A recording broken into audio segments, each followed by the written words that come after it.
ایک بھائی نے مسئلہ پوچھا ہے کہ یزید پر لعنت بھیجنا جائز ہے یا نہیں۔ یہ وہ مسئلہ ہے جو محرم الحرام میں زیر بحث آتا ہے کہ یزید پر لعنت بھیجنا جائز ہے یا نہیں۔ بعض مسلمان شیعوں کے دیکھا دیکھی میں یزید پر لعنت بھیج رہے ہوتے ہیں، حالانکہ انہیں مسئلے کے بارے میں معلوم نہیں ہے اور وہ نہیں جانتے کہ اس بارے میں اہل سنت والجماعت کا موقف کیا ہے۔ اس مسئلے کو سمجھنے کی ضرورت ہے۔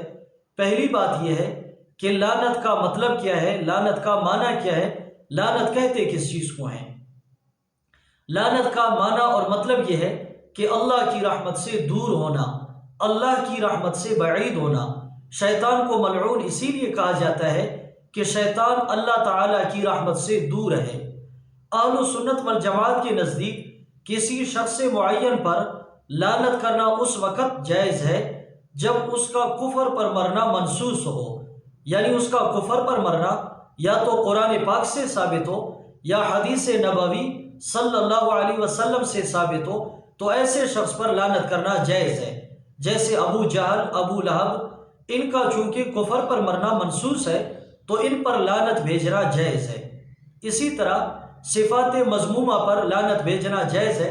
مثلا ہم یوں کہیں، کفر کرنے والوں پر اللہ کی لعنت، کافروں پر اللہ کی لعنت، جھوٹوں پر اللہ کی لعنت، غیبت کرنے والوں پر اللہ کی لعنت، جوا کھیلنے والوں پر اللہ کی لعنت، شراب پینے والوں پر اللہ کی لعنت۔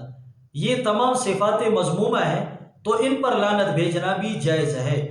جس شخص کا کفر پر مرنا منصوص نہ ہو، یعنی اس کا کفر پر مرنا نہ تو قرآن پاک سے ثابت ہو اور نہ ہی حدیث نبوی صلی اللہ علیہ وسلم سے ثابت ہو، تو ایسے شخص پر لعنت بھیجنا جائز نہیں ہے۔ اب ہم آتے ہیں یزید کی طرف کہ یزید پر لعنت بھیجنا جائز ہے یا نہیں۔ تو اس بارے میں یاد رہے کہ ہم لا یعنی کاموں میں مشغول نہ ہوں۔ ہمیں چاہیے کہ ہم ذکر اذکار میں مشغول ہوں، تلاوت میں مشغول ہوں، ایسے کاموں میں مشغول ہوں جو آخرت میں ہمارے لیے مفید ہوں۔ آپ جانتے ہیں کہ قبر میں اس بارے میں سوال نہیں ہوگا کہ آپ نے یزید پر لعنت بھیجی یا نہیں۔ آخرت میں اس بارے میں سوال نہیں ہوگا کہ آپ نے یزید پر لعنت بھیجی ہے یا نہیں۔ تو یہ ایسے کام ہیں کہ آخرت میں ان کے بارے میں ہم سے نہیں پوچھا جائے گا۔ قرآن پاک میں اللہ ارشاد فرماتے ہیں، تلک امۃ قد خلت، یہ وہ لوگ ہیں جو گزر چکے، لہا ما کسبت، ان سے ان اعمال کے بارے میں پوچھا جائے گا انہوں نے جو اعمال کیے، ولکم ما کسبتم، اور تم سے ان اعمال کے بارے میں پوچھا جائے گا جو اعمال تم نے کیے، ولا تسألون عما كانوا يعملون، انہوں نے جو اعمال کیے ان کے بارے میں تم سے نہیں پوچھا جائے گا۔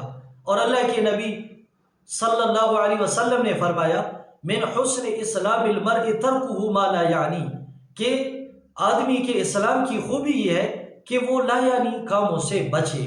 تو یزید کے بارے میں اہل سنت والجماعت کا موقف یہ ہے کہ یزید مسلمان تھا اور یزید تابعی تھا۔ یزید نے بہت سارے صحابہ کو حالت ایمان میں دیکھا۔ باقی کسی آیت سے یہ ثابت نہیں اور کسی حدیث سے یہ ثابت نہیں کہ یزید دوزخی ہے۔ تو اسی لیے یزید پر لعنت کرنا اہل سنت والجماعت کے نزدیک جائز نہیں ہے۔ نہ تو ہم یزید کو رحمت اللہ علیہ کہتے ہیں اور نہ ہم یہ کہتے ہیں کہ یزید پر اللہ کی لعنت ہو۔ اس بارے میں ہم توقف اختیار کرتے ہیں، ہم اس کو اللہ کے سپرد کرتے ہیں۔ اللہ جیسے چاہے ویسے معاملہ فرمائیں گے۔ اس میں کوئی شک نہیں کہ یزید ہی کے دور میں حضرت امام حسین رضی اللہ تعالی عنہ کو شہید کیا گیا، اور اس بارے میں ہمارے دل مجروح ہیں۔ یہ ایک غلط کام کیا گیا، گناہ کبیرہ کیا گیا، اہل رسول کو شہید کیا گیا۔ اس بارے میں ہم نہ راضی ہیں اور نہ کوئی مسلمان راضی ہو سکتا ہے، لیکن اس کے باوجود یزید پر لعنت کرنا اہل سنت والجماعت کے نزدیک جائز نہیں ہے۔ ہاں، یزید کے بارے میں نہ تو ہم رحمت اللہ علیہ کہتے ہیں اور نہ ہم یہ کہتے ہیں کہ اس پر اللہ کی لعنت ہو۔ اس بارے میں ہمارا موقف یہ ہے کہ ہم توقف اختیار کریں۔